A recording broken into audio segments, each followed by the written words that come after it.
Party के राष्ट्रीय प्रवक्ता सुधांशु त्रिवेदी ने नमाज के प्रति टिप्पणी की है।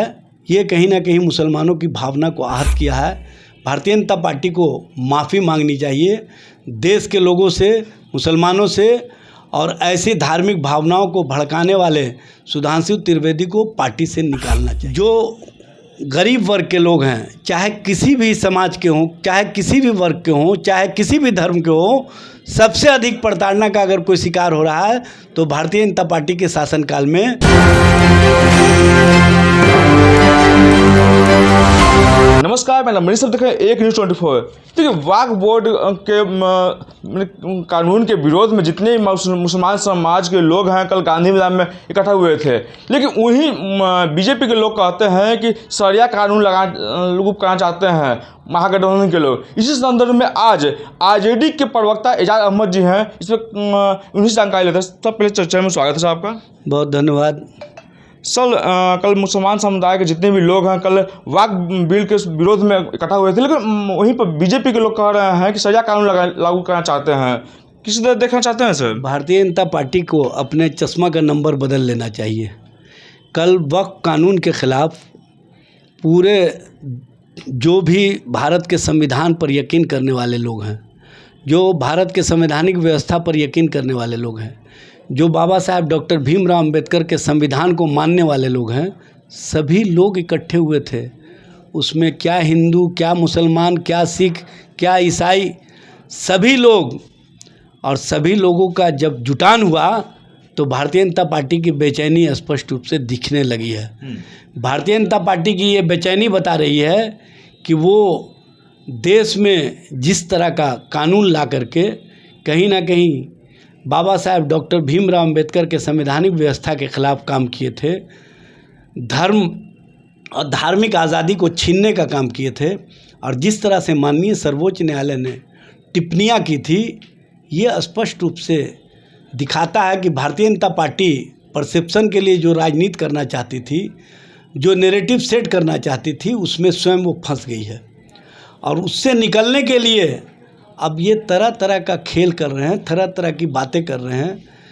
ऐसी कोई बात ही नहीं है। सभी लोगों ने एक ही बात किया कि भारत चलेगा तो भारत के संवैधानिक व्यवस्था के तहत चलेगा, भारत चलेगा तो बाबा साहब डॉक्टर भीमराव अंबेडकर के बनाए गए कानून के अनुसार चलेगा, ना कि नकपुरिया कानून के अनुसार। लेकिन भारतीय जनता पार्टी उस नकपुरिया कानून के मामले से लोगों का ध्यान भटकाने के लिए इस तरह का वक्तव्य दे रही है। भारतीय जनता पार्टी के नेताओं को स्पष्ट करना चाहिए कि आप मुस्लिम विरोध की राजनीति में इतने अंधे क्यों हो गए हैं।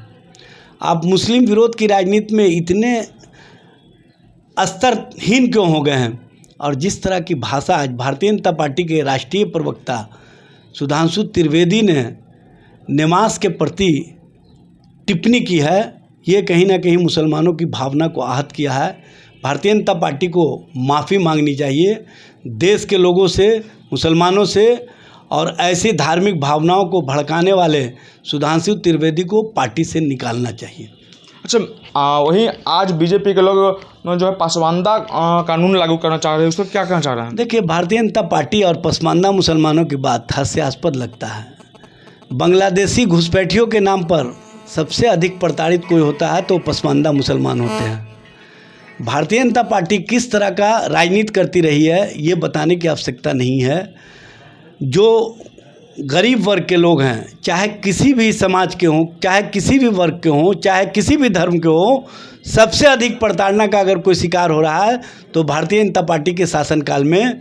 और भारतीय जनता पार्टी जिस तरह से बुलडोज़र नीति के माध्यम से मुसलमानों को प्रताड़ित कर रही है, और उसमें भी ख़ास तौर से पसमानदा मुसलमानों को सबको पता है।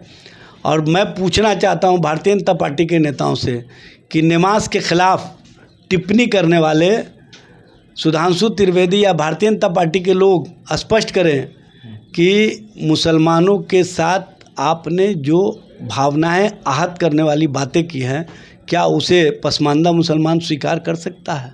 कभी नहीं, कदापि नहीं। और आप पसमानदा मुसलमानों के नाम पर जब राजनीति कर रहे हैं तो आपको स्पष्ट करना चाहिए कि 400 से ऊपर आप लोकसभा में उम्मीदवार देते, एक भी मुसलमान नहीं। आपके देश भर में 2000 से ऊपर जनप्रतिनिधि हैं, उसमें 2 मुसलमान हैं, एक राज्यसभा जम्मू कश्मीर से और एक विधान परिषद उत्तर प्रदेश से। आपने सारे मुस्लिम लीडरशिप को समाप्त कर दिया। आपने मुसलमानों की सोच को समाप्त करने की दिशा में हर दिन सुबह में बैठक करते हैं कि मुसलमानों के ख़िलाफ़ कौन सी नफ़रत की भाषा बोलनी है और कौन सा एजेंडा तय करना है, जिसकी राजनीति की बुनियाद ही मुसलमान विरोध की राजनीति रही है। उससे पसमानदा मुसलमानों का भला की बात हो ही नहीं सकती है। दरअसल एक व्यक्ति के द्वारा कहीं ना कहीं इस तरह की राजनीति की जा रही है और वो व्यक्ति पसमानदा मुसलमानों को इकट्ठा नहीं कर पाया, बल्कि किसी और लोगों को इकट्ठा करके भारतीय जनता पार्टी के नेताओं को भी धोखा दिया है। और ये धोखेबाज पार्टी के साथ रहने वाले, जुमलाबाज पार्टी के साथ रहने वाले जुमलाबाजी जिस तरह से कर रहे हैं, ये नैरेटिव अब बिहार और देश की जनता स्वीकार करने के लिए तैयार नहीं है। माने कि जो भी उसमें लोग हैं मुसलमान नहीं है, ये कहाँ जा रहे हैं? भाई मैं बोल रहा हूँ कि वहाँ पर जो एक व्यक्ति है उसने इस तरह का काम किया, उस व्यक्ति ने जो ईदी किट आया था उसमें भी बड़ा घोटाला किया था।